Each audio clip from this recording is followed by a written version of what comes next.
할머니, 여기는 고급 레스토랑이에요. 할머니처럼 가난한 사람들이 행패를 부릴 곳이 아니라고요. 화려한 네온 사인이 빛나는 서울의 밤거리. 떡볶이 노점상을 끌고 가던 한 할머니는 자신이 곧 엄청난 모욕을 당하게 될 줄은 꿈에도 몰랐지만 자신을 무시한 이에게 고개 숙여 사과하게 만들 것입니다. 고급 음식점들에서 들려오는 시끌벅적한 웃음소리와 잔 부딪히는 소리가 호화로움을 자랑하는 곳. 그곳과 대조적으로 수진 할머니는 조용한 점 하나처럼 나타났습니다. 허름한 떡볶이 포장마차의 무게에 할머니의 마른 어깨가 가늘게 떨렸습니다. 겨우 떡볶이 몇 봉지와 생수 몇 병이 전부였지만 그 허름한 포장마차가 할머니가 이 험난한 세상을 살아가는데 가진 전부였습니다. 65세의 나이, 남편을 잃고 교회의 작은 집에서 홀로 살며 이 일이 아니면 생계를 유지할 방법이 없는 할머니에게 이 일은 유일한 생명줄과 같았습니다. 화려함 속에 섞여 초라해 보이는 할머니를 신경 쓰는 사람은 아무도 없었고 그렇게 운명의 밤이 시작되었습니다. 수진 할머니는 조심스레 불고기 화로 안으로 들어섰습니다. 붉은 조명 아래 사람들의 왁자지껄한 소리가 가득한 이곳은 이 동네에서 가장 고급스러운 식당 중 하나였습니다. 값비싼 외제차들이 질비하게 주차되어 있었고 손님들은 사내 진미가 가득 차려진 테이블에 앉아 웃고 떠들며 즐거운 시간을 보내고 있었습니다. 할머니는 가늘게 떨리는 손으로 낡은 포장마차를 가다듬고 조심스럽게 주위를 둘러보았습니다. 그리고는 조심스레 테이블 사이를 지나가며 아주 작은 목소리로 떡볶이 드셔보세요. 시원한 물도 있어요. 라고 말했습니다. 하지만 사람들은 차가운 시선으로 힐끗 쳐다보거나 아예 들리지 않는 것처럼 무시하기 일쑤였습니다. 어떤 테이블에서는 불쾌한 기색을 보이며 어쩌다 이런 곳에 노점상이 들어와서 사람 귀찮게 하는 거야 라고 대놓고 비꼬는 소리까지 들렸습니다. 하지만 수진 할머니는 꿋꿋했습니다. 슬픔 속에서도 희망을 잃지 않는 눈빛이었습니다. 그저 떡볶이 한 봉지라도 팔면 오늘 하루 끼니를 걱정하지 않아도 되었으니까요. 고급스러운 식당 안에서 초라하기 짝이 없는 할머니의 모습은 더욱 작아 보였습니다. 하지만 이 작은 희망마저 짓밟는 다시는 겪고 싶지 않은 모욕이 불과 몇 분 후에 닥쳐오리라는 것을 할머니는 상상조차 하지 못했습니다. 수진 할머니가 애써 몇몇 테이블에 더 다가가 보았을 때 키 크고 차가운 인상을 가진 젊은 종업원과 눈이 마주쳤습니다. 불고기 화로의 직원 민호는 멀리서부터 할머니를 지켜보고 있었습니다. 고급스러운 불고기 화로의 분위기와 어울리지 않는 할머니의 모습에 민호의 얼굴은 대번에 일그러졌습니다. 민호는 할머니에게 빠른 걸음으로 다가가 식당 안의 소음보다 더 큰 목소리로 말했습니다.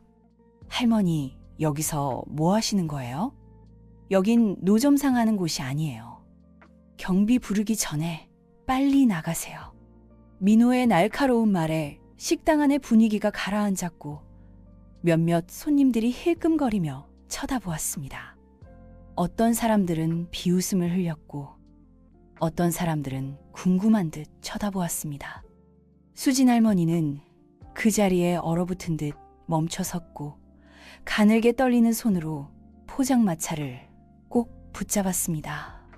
할머니는 작은 목소리로 죄송하다고 중얼거리며 밖으로 나가려 했지만 민호는 끈질기게 따라붙었습니다. 할머니, 말귀를 못 알아듣는 거예요? 여기는 고급 레스토랑이에요. 할머니처럼 가난한 사람들이 행패를 부릴 곳이 아니라고요. 민호는 더욱 매몰차게 몰아붙였습니다. 수진 할머니는 고개를 푹 숙인 채 천천히 그러나 무거운 발걸음을 옮겼습니다. 눈물이 뺨을 타고 흘러내려 낡은 포장마차 위로 툭툭 떨어졌습니다. 참을 수 없는 모욕감에 휩싸였지만 할머니는 그저 조용히 참는 것 외에는 아무것도 할 수 없었습니다. 식당 문이 닫히고 사람들의 수군거리는 소리가 점점 멀어져 갔습니다. 할머니의 심장은 찢어질 듯 아팠지만 이 모든 일이 여기서 끝이 아니라는 것을 할머니는 아직 모르고 있었습니다. 식당 안의 짧은 침묵은 구석 테이블에 앉아있던 한 노인의 목소리에 의해 깨졌습니다.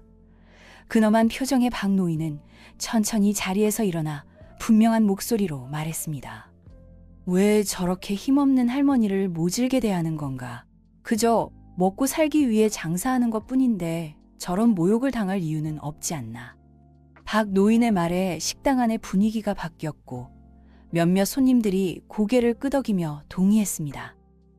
민호는 미간을 찌푸린 채 박 노인을 쏘아보았습니다. 저희 가게는 규칙이 있습니다. 저런 노점상들이 손님들에게 피해를 끼치게 둘 수는 없습니다. 민호는 여전히 날카로운 목소리로 대꾸했습니다. 박 노인은 실망스러운 눈빛으로 고개를 저었습니다. 당신네들이 말하는 손님이란 게 바로 나요. 그런데 이런 꼴을 보고 다시 오고 싶은 마음이 들겠소. 정직하게 자기 힘으로 살아가는 가난한 사람을 저렇게 대하다니. 인정머리라고는 눈꼽만큼도 없군. 박 노인의 말에 적지 않은 손님들이 조용히 생각에 잠겼고 몇몇 사람들은 박 노인의 말에 동의하며 수군거리기 시작했습니다. 하지만 그 순간 카운터에서 최 사장이 불만 가득한 얼굴로 걸어 나왔습니다. 손님, 최 사장은 애써 정중한 말투를 유지하며 말했습니다. 저희는 손님들을 존중합니다. 하지만 규칙은 규칙입니다. 가게 분위기를 망치는 행동을 허용할 수는 없습니다. 박 노인은 한숨을 쉬며 고개를 저었습니다. 가게의 품격이라는 것은 가난한 사람들을 쫓아낸다고 지켜지는 게 아니오. 그 가게가 어떤 사람이든 그들을 어떻게 대하는지에 따라 결정되는 거지. 그 사이 식당 밖으로 쫓겨난 수진 할머니는 낡은 포장마차를 꼭 붙잡은 채 쪼그리고 앉아 있었습니다.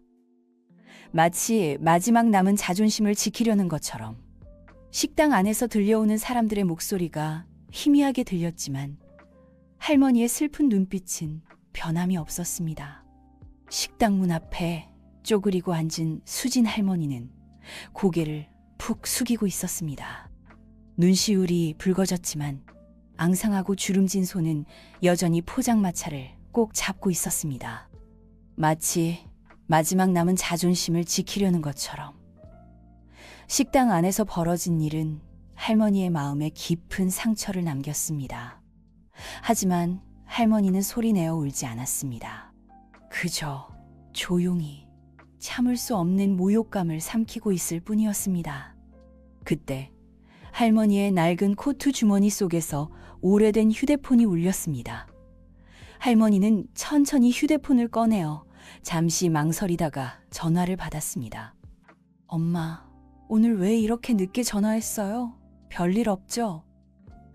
수화기 너머로 아들 재현의 걱정스러운 목소리가 들려왔습니다. 아들의 목소리에 할머니는 애써 태어난 척했지만 떨리는 목소리는 숨길 수 없었습니다. 응, 엄마는 괜찮아. 그냥 오늘 장사가 잘 안 돼서 걱정하지 마. 하지만 할머니의 목소리에 담긴 망설임은 재현의 예리한 귀를 속일 수 없었습니다. 엄마, 무슨 일이 말해봐요. 재현의 목소리가 진지해졌고 조급함이 묻어났습니다. 수진 할머니는 고개를 저으며 눈물을 삼켰습니다. 아니야, 아무 일도 없어. 엄마는 그냥 좀 피곤해서 그래. 너 바쁜데 엄마 때문에 신경 쓰지 마. 재현은 단호한 목소리로 말했습니다. 엄마, 숨기지 말고 말해요. 어디예요? 제가 지금 갈게. 수진 할머니는 한숨을 쉬며 거의 팔리지 않은 포장마차를 씁쓸하게 바라보았습니다. 그리고는 나지막이 말했습니다. 엄마, 지금 불고기 화로 앞에 있어. 근데 너 바쁘면 안 와도 돼. 엄마 혼자 괜찮아. 수학이 넘어 재현은 잠시 아무 말이 없었습니다. 감정을 억누르는 듯 깊은 침묵이 흘렀습니다. 그리고는 단호한 목소리가 들려왔습니다. 엄마, 기다려요. 제가 지금 바로 갈게요. 수진 할머니는 전화를 끊었고 밀려오는 서러움에 가슴이 먹먹해졌습니다. 아들에게 걱정을 끼치고 싶지 않았지만 아들은 이미 모든 것을 눈치챈 듯 했습니다. 하지만 그 무엇보다도 할머니는 자신이 모든 일을 감당할 수 있을 만큼 강하다고 그렇게 믿고 있었습니다. 할머니의 곁에는 여전히 낡은 포장마차가 놓여 있었습니다. 마치 슬픔으로 가득했던 그날의 조용한 목격자처럼. 길을 지나는 수많은 사람들, 그 누구도 멈춰 서지 않았고 아무도 관심을 주지 않았지만 할머니는 상상조차 하지 못했습니다. 불과 몇 분 후 아들이 나타나 모든 것을 바꿔놓을 것이라는 것을. 검은색 고급 승용차가 불고기 화로 바로 앞에 멈춰 섰습니다. 훤칠한 키에 뚜렷한 이목구비, 단정한 정장 차림의 재현이 차에서 내렸습니다. 그의 눈빛은 차갑게 얼어붙은 듯 냉기가 흘렀습니다. 차에서 내리자마자 재현의 눈은 익숙한, 그러나 너무나도 작아진 어머니의 모습을 찾았습니다. 수진 할머니는 여전히 길가에 쪼그리고 앉아 있었고 그 곁에는 허름한 포장마차가 놓여 있었습니다. 할머니의 어깨는 더욱 움츠러들어 있었습니다. 재현은 빠른 걸음으로 다가가 어머니의 어깨에 조심스럽게 손을 올렸습니다. 엄마, 저 왔어요. 수진 할머니가 놀란 듯 고개를 들었고 걱정과 놀라움이 뒤섞인 눈빛으로 아들을 바라보았습니다. 너 여기는 어떻게? 엄마는 괜찮다고 했잖아. 하지만 재현은 어머니의 말을 가로막았습니다.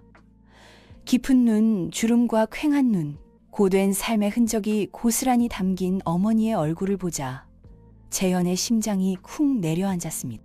재현은 천천히 몸을 일으켜 식당 안을 쏘아보았습니다. 그리고는 단호한 목소리로 말했습니다. 엄마, 이 일은 제가 처리할게. 어머니가 말릴 틈도 없이 재현은 성큼성큼 식당 안으로 들어갔습니다.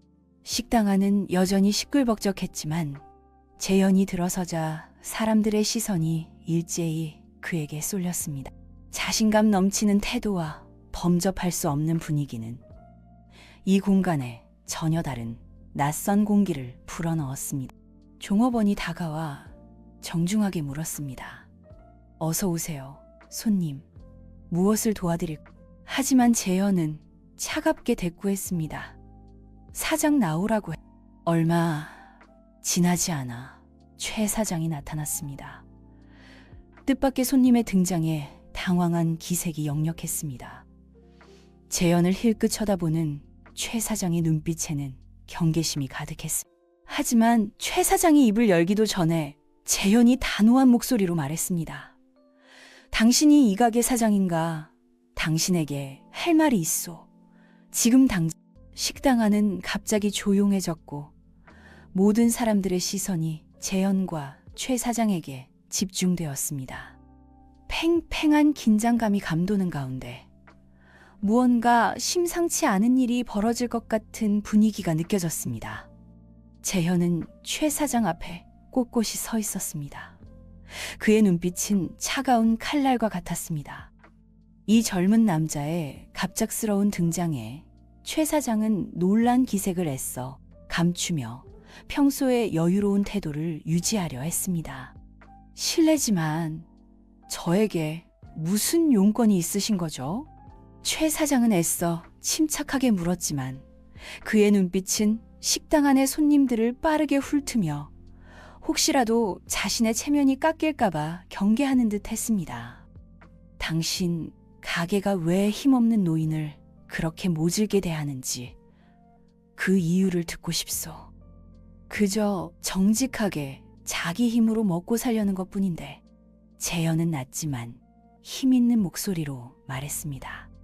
최 사장은 잠시 멈칫했지만 이내 미소를 지으며 상황을 부드럽게 만들려는 듯한 표정을 지었습니다. 손님, 저희 가게는 규칙이 있습니다. 노점상들은 보통 손님들에게 불편을 끼치기 때문에 그런 일이 없도록 하는 것뿐입니다. 재현은 비웃음을 흘리며 날카로운 눈빛으로 최 사장을 똑바로 쳐다보았습니다. 손님에게 물건을 파는 게 불편을 끼치는 건가? 가난하고 힘없는 사람들을 모욕적인 말로 쫓아내는 게 당신 내각의 규칙인가? 정말 부끄러운 줄 알아야지. 식당 안의 분위기가 갑자기 가라앉았습니다. 처음에는 그저 호기심 어린 눈빛으로 쳐다보던 손님들도 이제는 낮은 목소리로 수군거리기 시작했습니다. 한 손님이 나지막이 말했습니다. 그런데 저 사람 어디서 많이 본 것 같은데 유명한 사람 아닌가? 최 사장은 점점 고조되는 긴장감을 느끼며 어색한 미소를 지어 보였습니다. 손님, 그건 좀 과한 말씀이십니다. 저는 제 직원들이 그 누구에게도 모욕적인 말을 하도록 허락한 적이 없습니다. 혹시라도 오해가 있었다면 제가 다시 확인해 보겠습니다. 확인. 재현은 눈썹을 치켜 올리며 더욱 날카로운 목소리로 말했습니다. 당신은 확인할 필요 없어. 내가 다 봤으니 당신 직원이 내 어머니에게 사람들 앞에서 모욕을 줬고 당신은 잘못을 바로잡기는커녕 뻔뻔한 변명으로 일관하고 있잖소. 뭐라고요? 최 사장은 당황한 듯 불안한 기색을 감추지 못하며 말했습니다. 그 할머니가 손님의 어머니라고요. 내 어머니는 재현은 한 글자 한 글자 힘주어 말하며 경고하듯 덧붙였습니다. 평생을 나를 위해 헌신해 오셨어. 그런데 겨우 노점상 한다는 이유로 당신 내 가게에서 저런 모욕을 당해야 했지. 나는 당신의 가식적인 사과 따위는 필요 없어. 지금 당장 행동으로 옮기시오. 재현의 말은 최 사장에게 벼락처럼 떨어졌습니다. 최 사장은 당황한 듯 주위를 둘러보았고 이제는 많은 손님들이 호기심 어린 눈빛이 아닌 불쾌한 기색을 숨기지 않고 자신을 쳐다보고 있다는 것을 깨달았습니다. 저는 정말 최 사장은 말을 더듬기 시작했고 재현이 한 걸음 더 다가서자 그의 목소리는 더욱 기어들어갔습니다. 만약 당신이 할 말이 더 있다면 그 말을 내뱉기 전에 그 결과에 대해 먼저 생각하는 게 좋을 것. 나는 이 일을 그냥 넘어갈 만큼 너그러운 사람이 아니니. 식당 안은 침묵에 휩싸였습니다. 조금 전까지 들리던 사람들의 웃음소리는 이제 완전히 사라졌고 그 누구도 눈앞에 벌어진 상황에서 눈을 떼지 못했습니다. 힘의 균형이 완전히 뒤바뀐 팽팽한 대결이 이어졌고 단호한 태도의 재현이 이 상황을 완전히 주도하고 있었습니다. 많은 손님을 받는 식당을 운영하는 데 익숙했던 최 사장도 이런 상황은 처음이었습니다. 하지만 이제 재현의 압박과 군중의 시선 속에서 자신이 궁지에 몰리고 있다는 것을 분명히 느낄 수 있었습니다. 긴장감은 점점 더 고조되었습니다. 재현은 여전히 그 자리에 서서 단호한 눈빛으로 최 사장을 쏘아보고 있었습니다.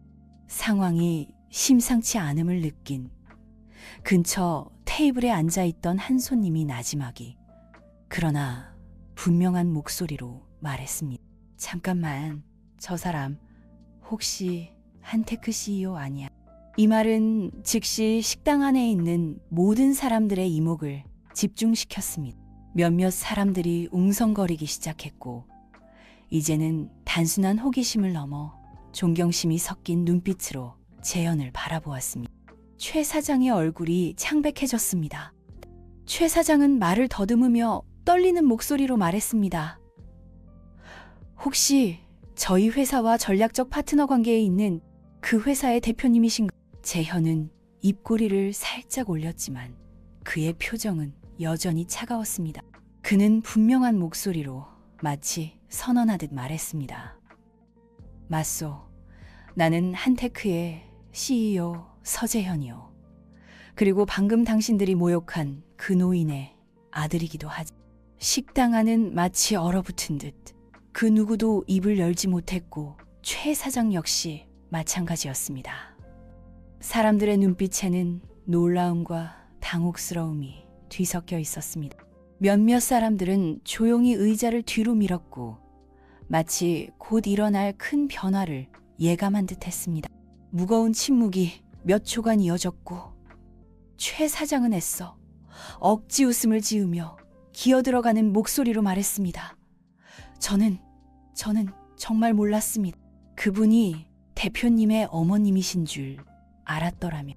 재현은 최 사장의 말을 끊으며 차갑게 말했습니다. 내 어머니가 가난한 노점상이라는 사실은 당신이 상관할 바가 아니. 중요한 건 당신이 그분과 같은 힘없는 사람들을 어떻게 대하느냐지. 그따위 변명이 당신의 그 끔찍한 행동을 정당화할 수 있다고 생각하시오.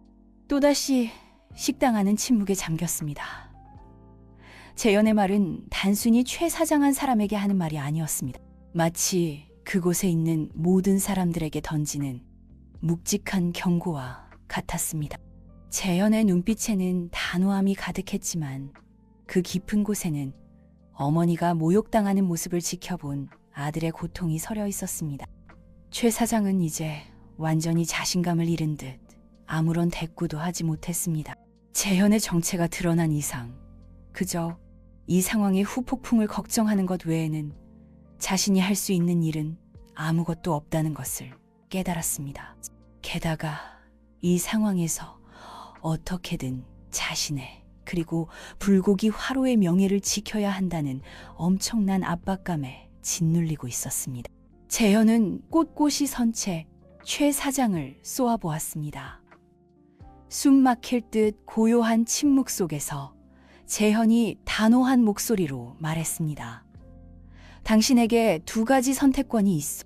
하나, 지금 당장 이 모든 사람들 앞에서 내 어머니께 사과하시오. 둘, 나와 우리 회사 간의 모든 협력 관계를 이 시간부로 중단하겠소.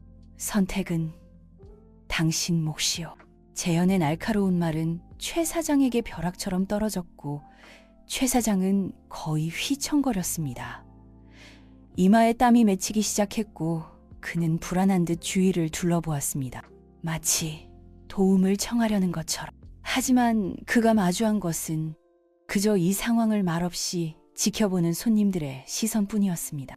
몇몇 사람들은 서로에게 귓속말을 했고 어떤 이들은 실망한 듯 고개를 저었습니다. 재현의 압박 그리고 자신이 그동안 고객으로 여겼던 사람들의 싸늘한 시선에 최 사장은 더 이상 피할 곳이 없다는 것을 깨달았습니다. 서 대표. 최 사장은 말을 더듬으며 작은 목소리로 말했습니다. 하지만 재현의 단호한 태도에 최 사장은 더 이상 선택의 여지가 없다는 것을 깨달았습니다. 재현은 말을 이었습니다. 그의 목소리는 낮았지만 더욱 날카로웠습니다. 나는 가식적인 사과 따위는 필요 없소. 내 어머니의 눈을 똑바로 쳐다보며 진심을 담아 사과하시오. 그렇지 않으면 당신이 힘없는 사람들을 어떻게 대하는지 이 세상에 낱낱이 알릴 것이오. 재현의 말은 불에 기름을 붓는 격이었고 엄청난 압박감에 최 사장은 결국 고개를 숙이며 떨리는 목소리로 말했습니다. 알겠습니다. 사과드리겠습니다. 재현은 고개를 끄덕였고 그의 눈빛은 조금 누그러졌지만 여전히 위험은 잃지 않았습니다. 그는 한 걸음 뒤로 물러서며 최 사장이 밖으로 나가 그곳에 여전히 조용히 앉아있는 어머니에게 다가갈 수 있도록 길을 터주었습니다. 최 사장은 천천히 식당 문을 향해 걸어갔고 그곳에는 수진 할머니가 여전히 길가에 쪼그리고 앉아 있었습니다. 최 사장의 얼굴에는 난처함과 어색함이 가득했지만 등 뒤에서 느껴지는 재현의 시선에 그는 멈출 수 없었습니다. 수진 할머니는 최 사장이 다가오자 놀란 듯 천천히 고개를 들었습니다. 할머니의 눈빛에는 여전히 조심스러움이 가득했고 무슨 일이 일어나고 있는지 영문을 모르겠다는 표정이었습니다. 최 사장은 할머니 앞에 멈춰서서 깊이 고개를 숙였습니다. 그리고는 떨리는 목소리로 말했습니다. 정말 죄송합니다. 제가 할머니께 큰 실례를 했습니다. 할머니께서서 대표님의 어머님인 줄 모르고 제 직원이 수진 할머니는 최 사장을 쳐다보며 놀란 듯 어리둥절한 표정으로 말했습니다. 저는 그저 떡볶이를 팔고 싶었을 뿐입니다. 그 누구에게도 피해를 주고 싶지 않았어요. 할머니의 목소리는 가늘게 떨렸고 눈가가 촉촉해졌습니다. 가까이 서 있던 재현의 눈빛은 전혀 누그러지지 않았습니다.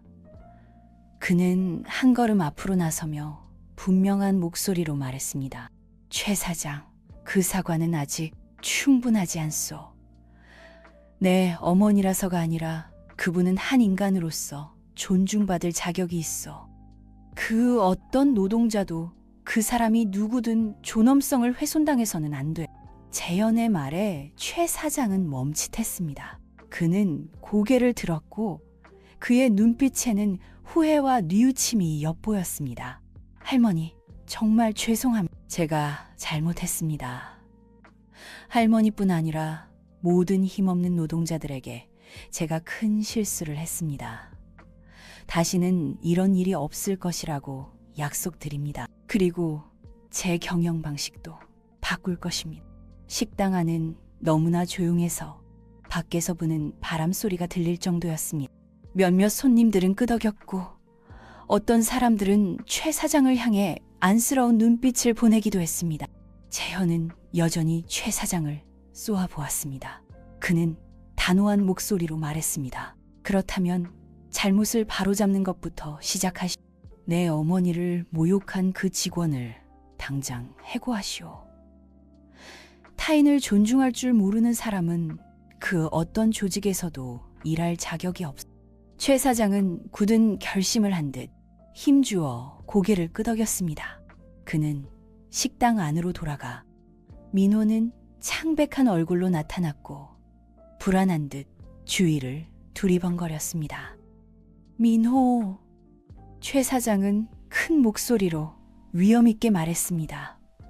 너는 손님에게, 특히 수진 할머니께 큰 잘못을 했다. 이 시간부로 너는 해고다. 민호는 고개를 푹 숙인 채 아무 말 없이 조용히 식당을 떠났습니다. 그의 뒷모습은 모든 행동과 말에는 책임이 따른다는 것을 그곳에 있던 모든 사람들에게 분명하게 보여주는 듯 했습니다. 최 사장은 다시 수진 할머니에게 다가가 깊이 고개를 숙였습니다. 할머니, 저희 가게 앞에서 계속 장사하셔도 됩니다. 다시는 그 누구도 할머니를 귀찮게 하지 않을 것입니다. 이것이 제가 할머니께 진심으로 사죄하는 길이라고 생각합니다. 수진 할머니는 천천히 고개를 끄덕였고 놀라움과 감동이 뒤섞인 눈빛으로 최 사장을 바라보았습니다. 감사합니다. 감사합니다. 할머니는 떨리는 목소리로 진심을 담아 말했습니다. 재현은 어머니에게 다가가 조심스럽게 어깨에 손을 올렸습니다. 마치 모든 것이 괜찮다고 말해주려는 것처럼. 하지만 그의 눈빛 깊은 곳에는 여전히 이 세상이 어머니와 같은 사람들에게 과연 공평한가 하는 아들의 안타까움이 짙게 남아 있었습니다. 수진 할머니는 여전히 그 자리에 조용히 앉아 있었고 앙상하고 주름진 손으로 낡은 포장마차 위에 놓인 떡볶이들을 조심스럽게 어루만졌습니다. 모든 것이 해결되었지만 할머니의 마음속에는 쉽게 지울 수 없는 깊은 상처가 남아 있었습니다. 방금 전까지 겪었던 그 모욕감은 마치 할머니의 기억 속에 영원히 지워지지 않을 흉터처럼 새겨진 듯 했습니다.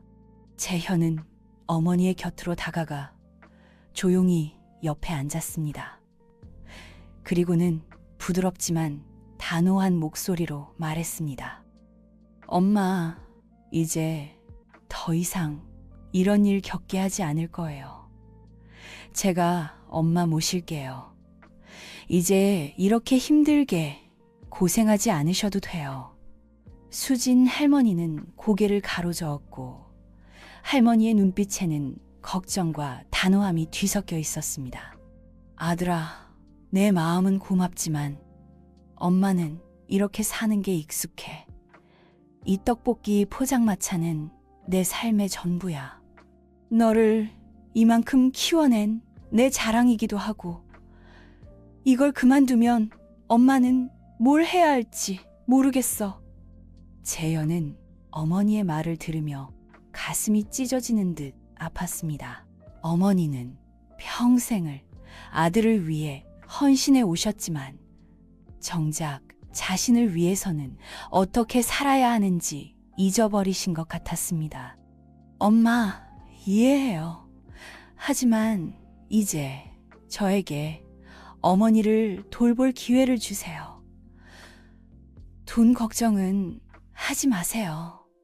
제가 어머니 편안하게 모실 수 있어요. 수진 할머니는 재현의 손을 꼭 잡았고 할머니의 눈빛은 부드러우면서도 단호했습니다. 아들아, 엄마는 부유한 삶을 원하는 게 아니야. 네가 건강하고 행복하게 사는 것, 그것이면 충분해. 그리고 엄마는 여전히 내 힘으로 일하고 싶어.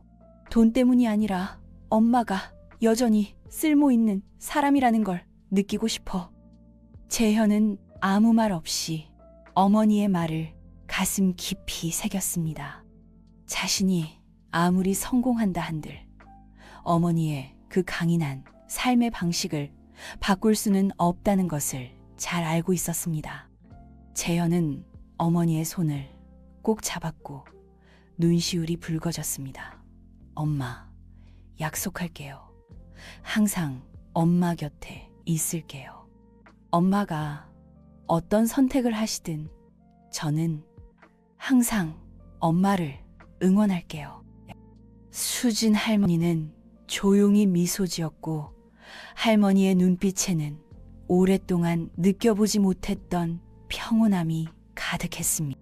낡은 포장마차는 여전히 그 자리에 있었지만 그 어떤 것보다 강인한 어머니의 삶을 지탱해주는 든든한 버팀목처럼 보였습니다.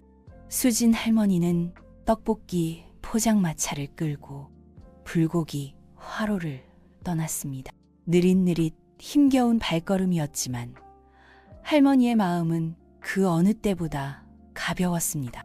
잊을 수 없는 상처는 여전히 남아 있었지만 이제 할머니의 눈빛에는 더 나은 미래에 대한 희망이 반짝이고 있었습니다.